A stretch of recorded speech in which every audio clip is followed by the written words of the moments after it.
Hey everyone, welcome to this video. The world is evolving, and so is the importance of privacy, online security, and whatnot. Cryptography is an essential skill in today's digital world. Everyone should at least have a concept of what different terminologies mean, and the bigger picture of how things work with cryptography. In this video, I'm going to cover the ABCs of cryptography, demystifying complex concepts and empowering you to take control of your digital presence. Let's dive right in. Let's have a quick look of what we're going to cover in this video. First, we'll get acquainted with the very basic concepts of cryptography. Then, we'll try to understand what data really is and how it can be represented in many ways. For that, we'll cover some forms of encoding and decoding of the data. Then, we'll cover hashing. After that, we'll look at the different types of encryption.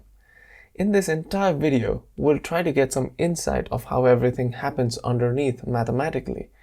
Lastly, we'll explore how we can ensure authenticity and integrity of data with digital signatures, and of course, get some idea of where cryptography is used. So, what is cryptography? The word cryptography comes from two Greek words, kryptos and graphia. Kryptos means secret and graphia means writing. So basically, cryptography is secret writing. In the present context, cryptography means securing communication with mathematics and algorithms to ensure there is no unintended access to information. To understand cryptography, we must understand data. So, what is data? We might think that data is any fact or information we encounter on a daily basis in forms of text, numbers, graphs, images, videos, sound, documents, and a lot more. Something that can be processed, presented, and transmitted from one place to another. However, in computer terms, this is partially true. The computer does not comprehend data like we do. It understands binary values.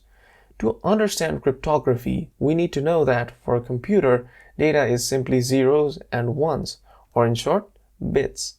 A 0 or 1 value is called a bit, and 8 bits combine to form a byte. All forms of data we humans recognize are simply binary values for our computer. Everything we see, even this video you're watching right now, is just a long bunch of zeros and ones which are represented in a particular way. Let's understand data representation with an example. I have this letter A. All of us understand it as the first alphabet in the English language. However, for the computer, the same alphabet is 011000001. Technically, these both values are the same. The only difference is that the letter A is a textual representation, while the zeros and ones on the bottom are binary representation of the same data. So how does A become that specific binary value? Let me introduce you to encoding. Encoding refers to the conversion of data from one representation to another. So why do we need encoding? First of all, your computer does not understand your ABCDs or photos or reels, and you, a human being, do not understand binary, well, unless you're a human computer. Anyways, if you win $1 million lottery, would you be A, very happy, or B, all of these zeros and ones? Well, both of the options are technically the same. The only difference is the first representation makes sense for a human being and the second one becomes relevant for a computer. Encoding enables different interpretations and presentations of data, all while keeping your computer able to store, transmit, and compute on the data.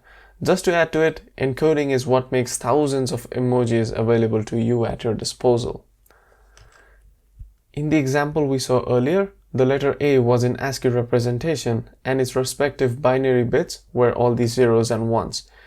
If we refer to the ASCII table, we can clearly see the respective decimal values and corresponding binary for all English alphabets as well as a very few special characters.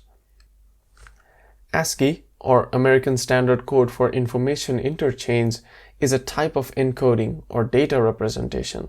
Like ASCII, there are a lot of other types of encoding, like Base64, hex, Base32, UTF-8, etc.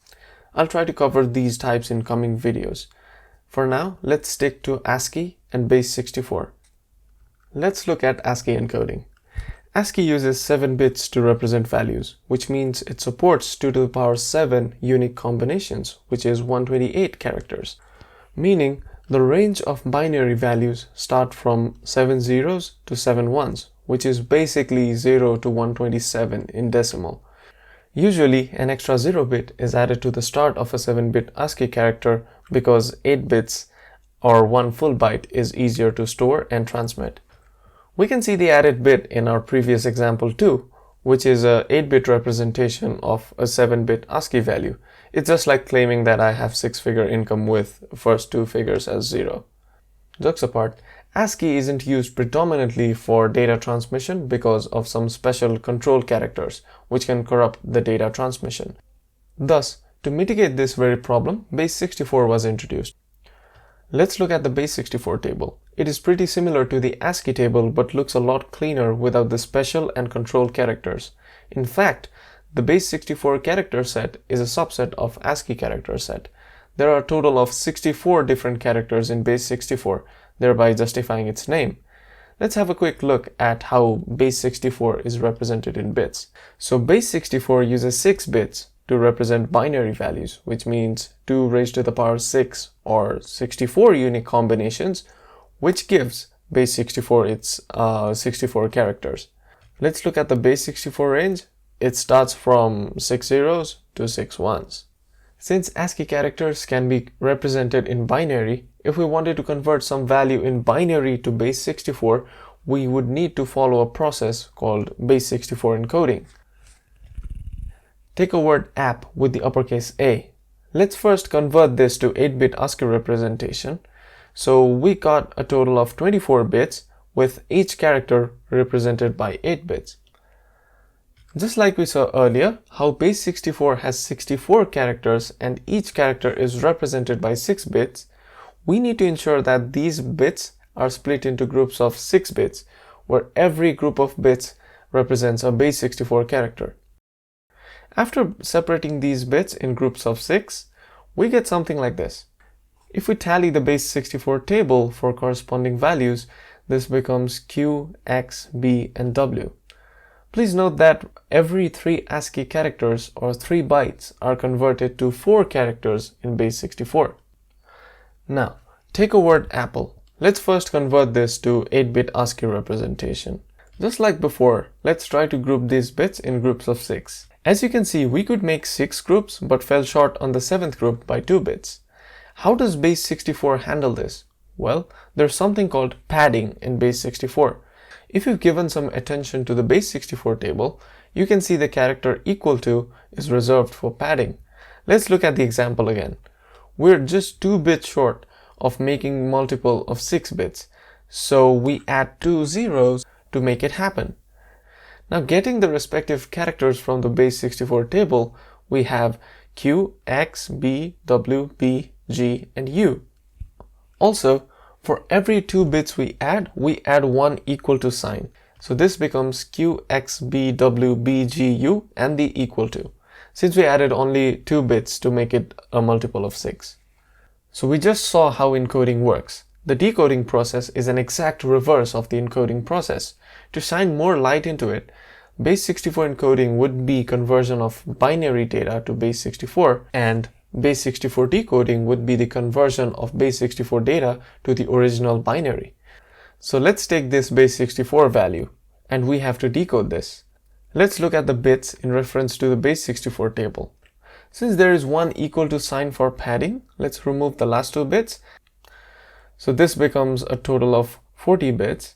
Now we're going to group them in groups of 8 bits again, which after ASCII decoding corresponds to MANGO, mango. So this Base64 character after decoding becomes mango. We also saw that encoding is a reversible process, meaning if something is encoded in a particular way, the exact opposite process would help to decode. Encoding is an amazing topic to delve into, and I'll be exploring deeper into different encoding techniques in coming videos. For now, moving on with cryptography concepts, we'll be looking at something that is equally interesting. It's called hashing. The word hashing or hash comes from the culinary world. It refers to the process of baking and chopping down potatoes, veggies, meat into smaller pieces and mixing them. The verbs chopping and mixing have a slight relevance in hashing because it involves mathematically breaking down the data into smaller pieces and applying a certain algorithm to get a digest. However, there is a lot more to understand. Hashing is a process that involves an algorithm which takes in a piece of data as an input and produces a fixed length output. Things get interesting when we realize the fixed length output is unique for every unique piece of data. You can consider a hash as a fingerprint of any particular piece of data. Let's look at an example. We're taking the same word apple again. Now, as I already mentioned, hashing involves an algorithm, so we're going to take SHA-1, which is one of the most common hashing algorithms out there. Once the algorithm is applied, the hash or digest or fingerprint of our test data, apple, turns out to be something that starts from 476 and so on. Like I mentioned earlier, every hash output is unique for different inputs. Let's have a look at that too. I'm changing the first character of the word apple from an uppercase A to a lowercase a. It's a negligible change, right? So the corresponding hash we get, it starts with D, 0, B and so on. Let's try something else. What about apples? So as we can see with hashing, every minute change results in a completely different hash value. Also, if we take this sentence, an apple a day keeps the doctor away, and apply SHA-1 hashing algorithm to it, the hash I'll get is something that starts with 4, 6, F, A and so on. Let's see all our observations and compare. Here's something to take a note of. No matter what the input size is, the hash value always stays constant.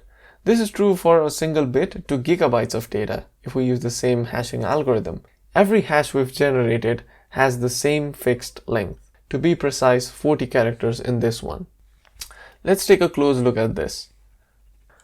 The hash is actually a bunch of hexadecimal encoded or hex code values.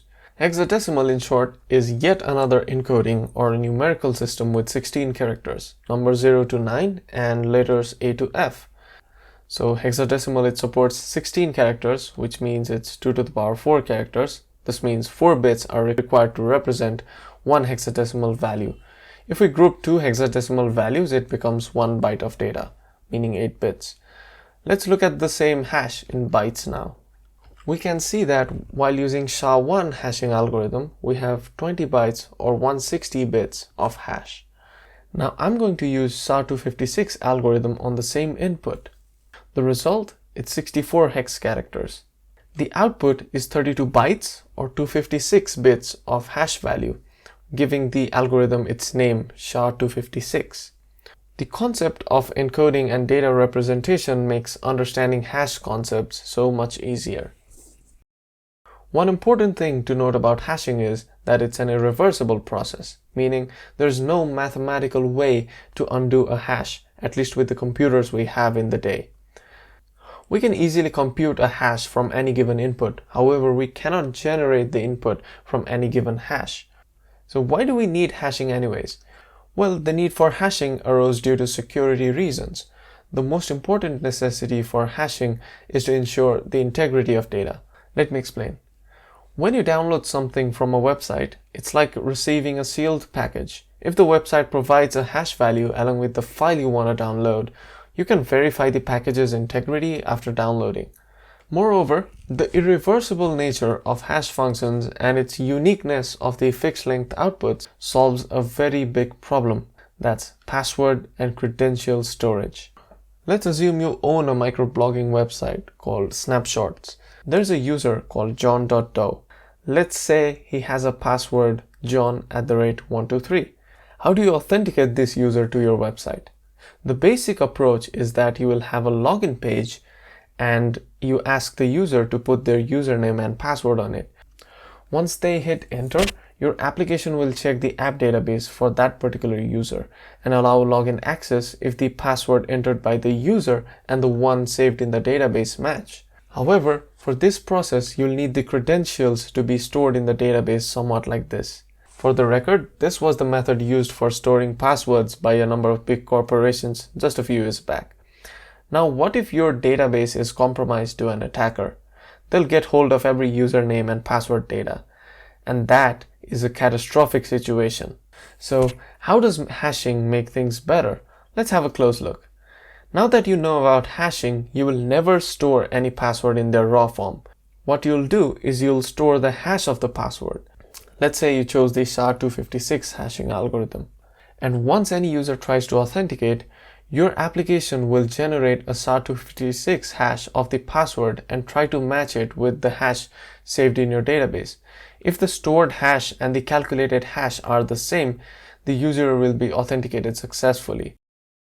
Now, even if your website database is compromised, the hacker will not be able to get the real password data because of the irreversible nature of hash. So your website's credential storage is fully safe now, right? Well, think again. While using hashes to store passwords is miles safer than storing the password in raw text format, there are still many vulnerabilities attached to it. Even though hashing is irreversible, it is also a deterministic process, which means if you hash the same input data using the same hash function multiple times, you get the same hash value. Following the same example as before, instead of the real password John@123, you stored its hash, something that starts from 0, F4 and so on.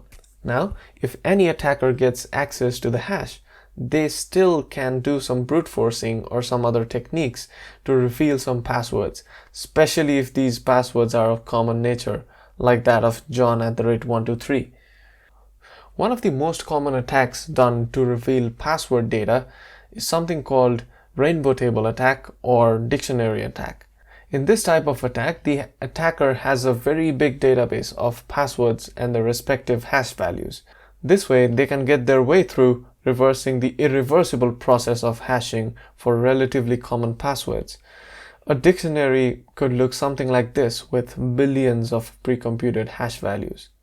1 minute ago, what seemed solid and secure looks extremely vulnerable now. How do you fix this then? Simple, take it with a pinch of salt. We've already discussed about hashing and its culinary roots. Now let's add some salt to the hash to enhance its flavor, like literally. So, what is a salt? Technically, a salt is a group of random bits added to a piece of data before hashing in order to generate a completely different hash. Till now, we've learned how specific input always results in a specific hash. With a random salt, however, the hash value is going to be different every time it is generated. That being said, let's have a look at how it works. Taking the same example, let's take a random 8-byte salt.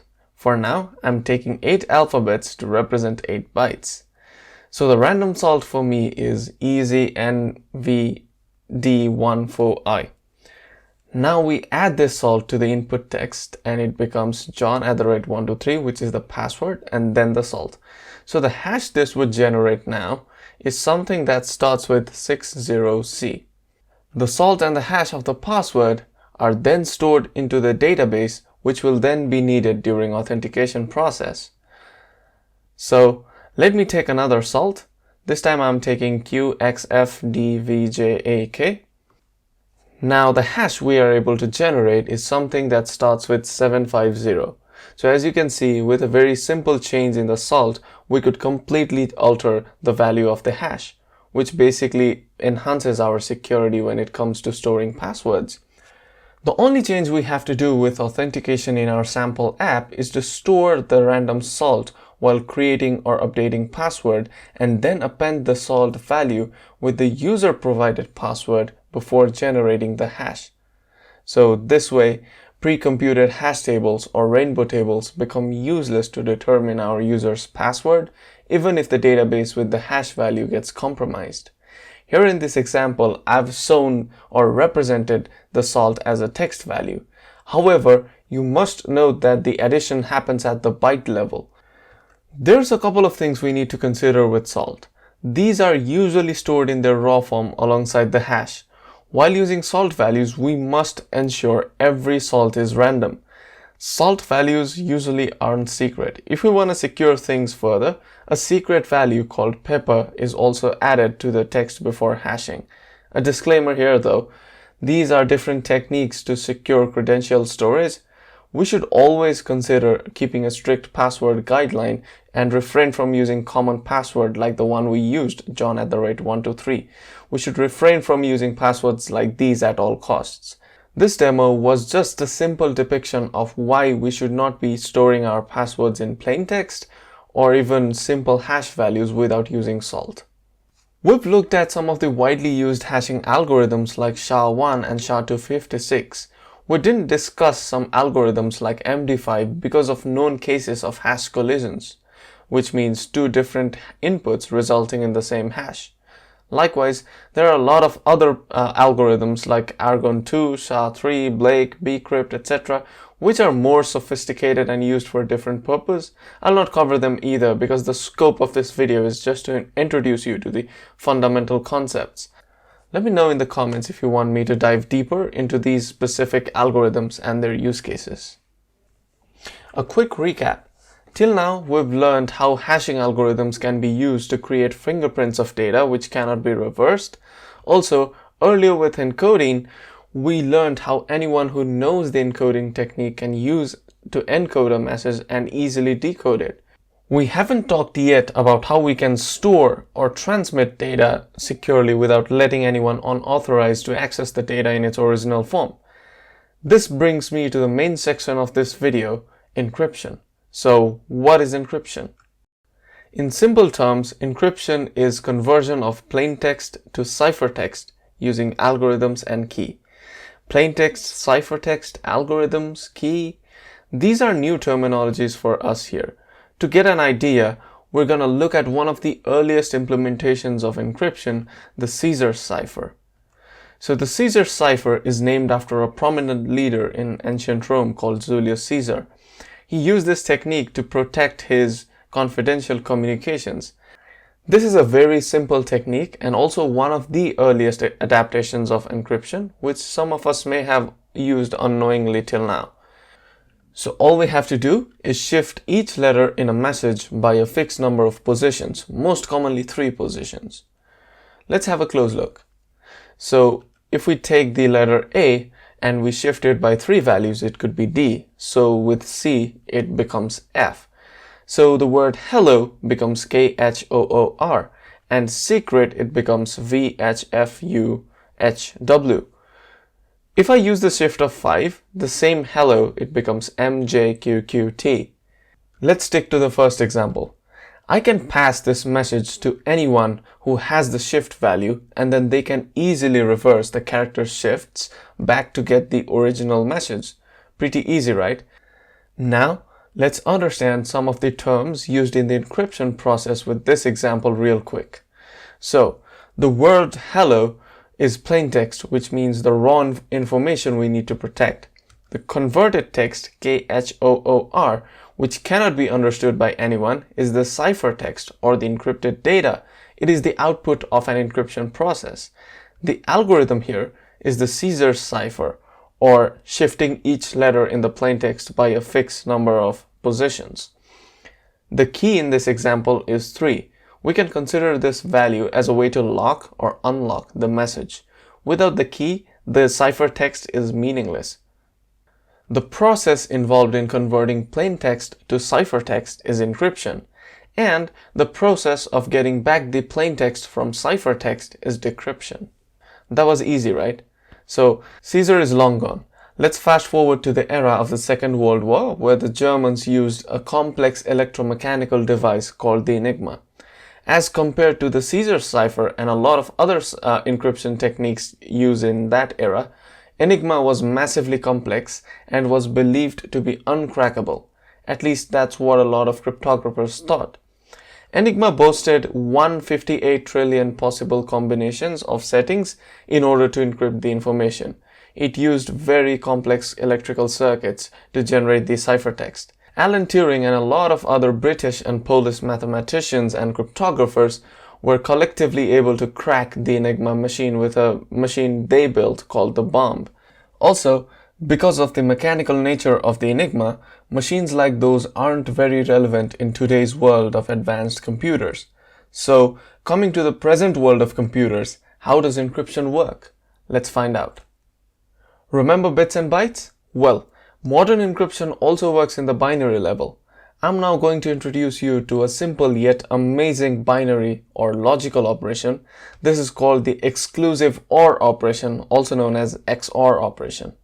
Every XOR operation takes two inputs, A and B, and returns 1 if the inputs have different values and returns 0 if the inputs have the same value. XOR is represented using this symbol. It's called O plus or circle plus, whatever you like. So let's take two values, A and B. If we apply XOR operation on 0 and 0, it becomes 0 because both are the same values. If we do the same on 0 and 1, it becomes 1 because 0 and 1 are different. If we do the same on 1 and 0, it also becomes 1 because 1 and 0 are different. And if we do it on 1 and 1, it becomes 0 because 1 and 1 both are the same values. Basically, it returns 1 when either A or B is 1, but not both. If we do this operation across all the bits for any given data, we call it bitwise XOR operation. This is one of the most fundamental mathematical operations that makes modern encryption possible. Let's see how it works.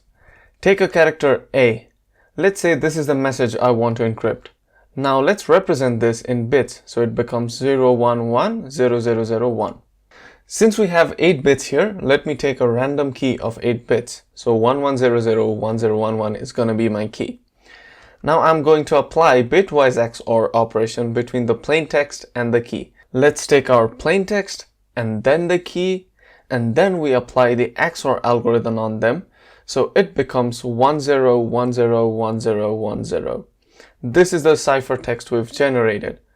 How would anyone have any idea that this byte, the 10101010 thing, is an encrypted form of the alphabet A? The ciphertext is totally useless unless we have the key. The interesting fact about XOR operation is that it is reversible. Let me show you how. Let's take our ciphertext. Again, we're going to perform bitwise XOR operation on the ciphertext with the key that we used during encryption process. Voila! We have our original byte of data or plaintext, which is basically the alphabet A. This is one of the most basic forms of modern encryption and decryption. So let's say I have a sentence to encrypt. Apples are amazing. In binary representation, it becomes a lot of zeros and ones. A sentence this small takes 72 bits in binary. If we are to encrypt this with just bitwise XOR, we will need a key 72 bits long. This can increase pretty fast, meaning if I have to encrypt 10 GB of data, I'd need at least a 10 GB long and random key, at least if I'm just going to apply the bitwise XOR operation to encrypt. This is called a one-time pad, which is also called the perfect encryption, and keys of this nature can be used only once and must be random. However, even if this method is perfect, it is very impractical. So we needed to be creative with our approach, and so have we been. The Data Encryption Standard, or DES, was introduced in 1970s in order to standardize the encryption process. The DES algorithm divides every plaintext data into individual blocks of 64 bits and uses a key of 56-bit length in order to encrypt every block. Then it joins the encrypted blocks together to create the ciphertext. The same 56-bit key is used to reverse the process and decrypt the data. Here's a diagram showing the algorithm's flow. You can see a lot of XOR operations being used in this algorithm. All the other maths involved in this process are way too much to cover for this video. Also, DES is a thing of a past now because the key length is very short, making it vulnerable to attacks like brute force. Because the DES algorithm had security concerns, a worldwide competition was organized by the National Institutes of Standards and Technology, also called NIST, to find a better algorithm, which led us to the adoption of the Advanced Encryption Standard, also known as AES. Before delving into AES though, I want to introduce you to the two types of encryption, symmetric and asymmetric encryption. Let's start with symmetric encryption. Long story short, the examples of encryption we've seen till now involve a plaintext, ciphertext, an algorithm, and a key. These are the examples of symmetric encryption. As the name suggests, symmetric encryption uses the same key for both encryption and decryption. This is similar to us locking our doors with a key and then using the same key to unlock a door. So if John has to send this secret message to Jane, he will have to encrypt this message with a key and then send the encrypted message to Jane. Consequently, Jane will need to use the same key used by John during encryption in order to decrypt the message. This process is pretty straightforward to understand. Moving on, let's explore the other type of encryption, that is asymmetric encryption. Imagine this.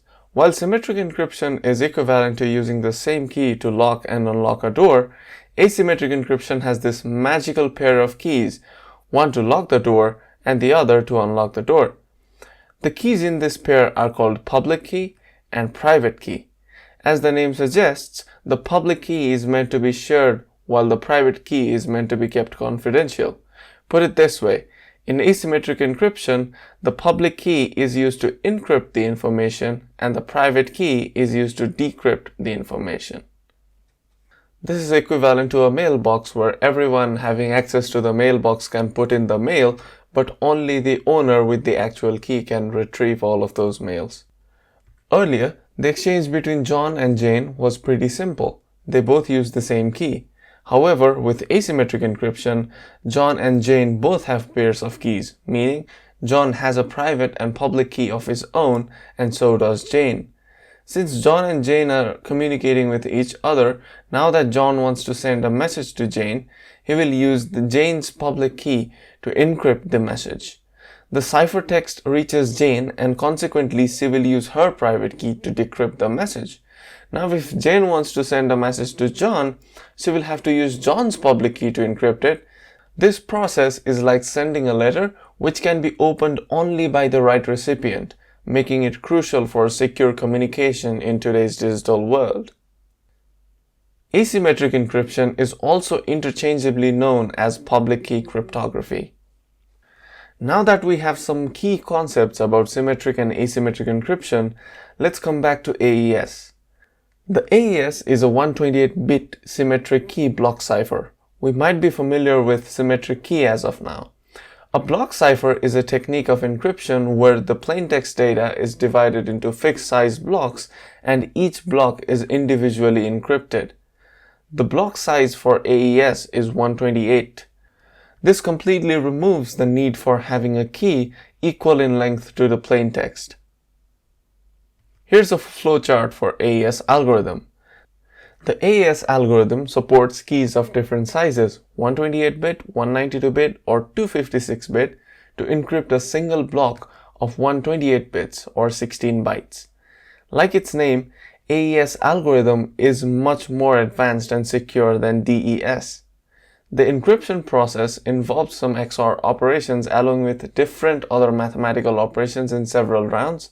As a result, it is able to convert a 128-bit plaintext to 128-bit ciphertext with variable key sizes, as I already told you. I'll dive into the practical implementation of AES algorithm using Python libraries in upcoming videos. For now, let's stick to the concepts. While AES is one of the best options for symmetric encryption, we have RSA algorithm for asymmetric encryption. RSA stands for Rivest Shamir Edelman, named after the cryptographers behind the development of this algorithm. So RSA uses a key pair to encrypt and decrypt the plaintext, meaning public key for encryption and private for decryption. We're already familiar with these jargons with asymmetric encryption. RSA algorithm also uses some complex mathematics involving very large prime numbers for key generation and encryption. This algorithm also supports variable key lengths, commonly ranging from 1024 bits to 4096 bits. Usually longer keys guarantee more security, however on the flip side, longer keys require more computational power. The RSA is used widely all over the internet, especially it makes HTTPS possible. If you're familiar with Secure Cell, also called SSH, RSA is the algorithm that makes it happen, at least at the authentication part. RSA is the backbone of encryption on the internet. Moreover, RSA is used for the generation of digital signatures, which we will cover in a while. Symmetric, asymmetric, we've learned about both of the encryption techniques. Let's compare them now. Symmetric encryption boasts efficiency and speed. This makes it better for scenarios where fast data encryption and decryption are critical. Also, because the cipher size is small, it is highly suitable for encrypting large volumes of data. However, this form of encryption has only one key involved, and it brings a big challenge while sharing this key securely among parties. Since the key needs to be shared, if it is compromised by any means, the cipher can be decrypted very easily. Let's say you're in Australia and you want to send an encrypted message to your friend living in the UK. How do you ensure only you two have the key and it's not compromised? This can get pretty challenging. On the other hand, asymmetric encryption has key pairs, meaning only the public key can be shared. This enables secure communication in public settings. This also solves the problem we just discussed. However, there's a catch. That is, asymmetric encryption is very slow in terms of computation. So while asymmetric encryption can be a good option while encrypting a small chunk of data, it will be ineffective for larger volumes. We've briefly seen the benefits and shortcomings of both of these types of encryption. So what if I could harness the benefits of both of these encryption techniques at once? Can we do that? Let's find out. Let's say you have to send some data securely to your friend. The payload is 2 GB in size. Using symmetric encryption makes sense to encrypt a payload this big. So you encrypt this payload using AES algorithm with a 128-bit key. Awesome! You now have an encrypted payload. Next, you encrypt the 128-bit AES key using your friend's public key with RSA algorithm. You now have encrypted both the payload and the key. You send both of the encrypted payload and key to your friend. Your friend uses his private key to decrypt the AES key. Consequently, he uses the AES key to decrypt the actual data payload. In this exchange you've had, even if there were bad actors who got access to all of your exchanges, they couldn't decipher the actual information at all because both the AES key and the actual data are in encrypted forms and the key exchange is secure. What we discussed just now is an example of hybrid encryption. In this type of encryption, we can harness the benefits of both symmetric and asymmetric encryption. Hybrid encryption is extremely useful because it combines the efficiency of symmetric encryption and the security of asymmetric encryption for a secure key exchange. As a matter of fact, Transport Layer Security or TLS also implements hybrid encryption. Also, if you've been using WhatsApp, Telegram, or other messaging services that provide encrypted messaging, they also implement hybrid encryption. This is truly significant to empower privacy in today's world, of course, unless quantum computers go mainstream. Anyways, till now, we've talked about fingerprinting a piece of information with hashing and securing the storage and transfer of information with different types of encryption. However, what we've not discussed is the authenticity and integrity of that information. To be more precise, what we do not know is whether or not the source of information that we've received is authentic. In the context of authenticity of any information, a handwritten signature is used to assure the origin of the information in the paper-based world. In the digital realm with cryptography, we implement digital signatures. And no, digital signatures are not the scanned copy of your handwritten signatures. Digital signatures allows the sender to prove that a document has not been altered during transmission and that it has indeed originated from them. How does this work though? Remember private keys?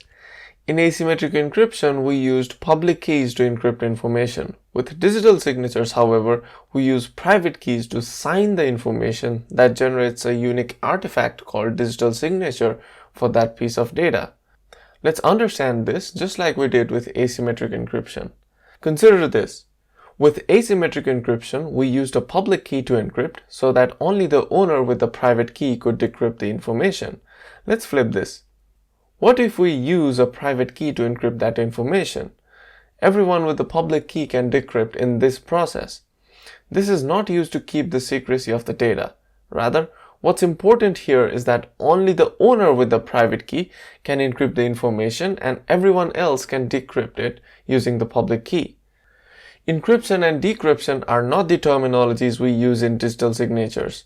Rather, we call the operation with the private key as signing and the operation with the public key as verifying. Signing ensures that the document has not been altered with and did actually originate from the authentic source. Signing is like putting a cryptographic stamp to ensure legitimacy and integrity by the sender. Verifying is validating the signature using the sender's public key. Please note that in this process, the real plaintext is not kept secret. Encryption should be used if we want to ensure the secrecy of the data. Digital signatures are used to prove the authenticity of the plaintext's origin. Well, that's a very basic outlook of the digital signature process. Digital signature is not only about the public and private keys. Why? Suppose I have to sign an information that is very large, say 10 GB. The signing process is just like in asymmetric encryption in terms of computation, which means for large amounts of data, it will take a lot of time. Also, the signature thus generated will be extremely large in size. Since the purpose of digital signature is to ensure authenticity and integrity, rather than signing an entire document, the hash of the document is signed instead. Just recall that hashing gives a unique digest for any data, acting like its fingerprint. So if we sign the fingerprint of the data, is the same thing as signing the data itself. Use of hash in digital signatures has massive benefits. First, the computation time and resources for signing and verifying process decreases significantly. Moreover, hashing results in a fixed size output regardless of the input size. This ensures that the size of the signature remains consistent, making it easier for storage and transmission. So basically, the size of the digital signature of a forward message will be the same as the size of the digital signature of a 10 GB payload of data. All of this while ensuring that the original data is not tampered with. Let's look at the entire process of digital signature to have a thorough understanding. So here in this example, I have a sender and a receiver. So the sender is trying to send this document to the receiver. So first, let's look at how the signing process works. The sender passes this document through a hash function and then a hash of the document is generated. Next, the sender uses his private key to perform the signing operation, which will generate the digital signature. So this is basically the entire signing process. Now, this signature is passed to the receiver. So the receiver will use the sender's public key to recover the document hash. At the same time, the original document is passed as it is to the receiver. The receiver on the other side also performs the hash function on the original document to reveal the document hash. Now that the receiver has both the hashes, one that came from the sender and one that she computed herself, she will try to see if these hash outputs are the same. If both of these hash values match, then the receiver can ensure the authenticity and integrity of this document. So this was a very simple depiction of the entire digital signature process. Great. Now let's have a very quick look at where cryptography is used in the digital world. A short answer would be almost everywhere. So we've been browsing all these websites using our browsers and we've encountered with HTTPS. Right? So the SSL certificates or transport layer security or HTTPS, all of these are enabled because of cryptography. So cryptography is also used in something as basic as connecting to a Wi-Fi network using WPA or WPA2. In fact, you might be using this if you're connected to a Wi-Fi and watching this video right now. Cryptography is also used to ensure secure storage and transmission of data. Likewise, just like we saw in password hashing and salting, cryptography plays an essential role in password storage and management. Cryptography is what ensures our privacy on the digital space, and it also enables secure messaging. It is also used to make sure online transactions happen securely and safely. Cryptography helps different companies, military, governments, or organizations to maintain confidentiality. Moreover, if you've heard about Bitcoin or cryptocurrency mining, hash calculation is the core of the mining process. That's why they're actually called cryptocurrencies, because of the word cryptography. Likewise, NFTs also make use of cryptography, especially digital signatures. So whenever we talk about secure remote access of computing resources, cryptography is used there as well. So basically these use cases are countless, and in a nutshell, cryptography is used everywhere. Well, that was a lot of concepts we covered in such a short span of time. Thank you so much for bearing with me till the end. I'll try to come up with exciting videos regularly. If you like my style of making videos and would like to get notified, consider subscribing. Also, if there's any specific topic that you'd want to learn, comment down below. Thank you for watching, and I'll see you in the next one. Bye.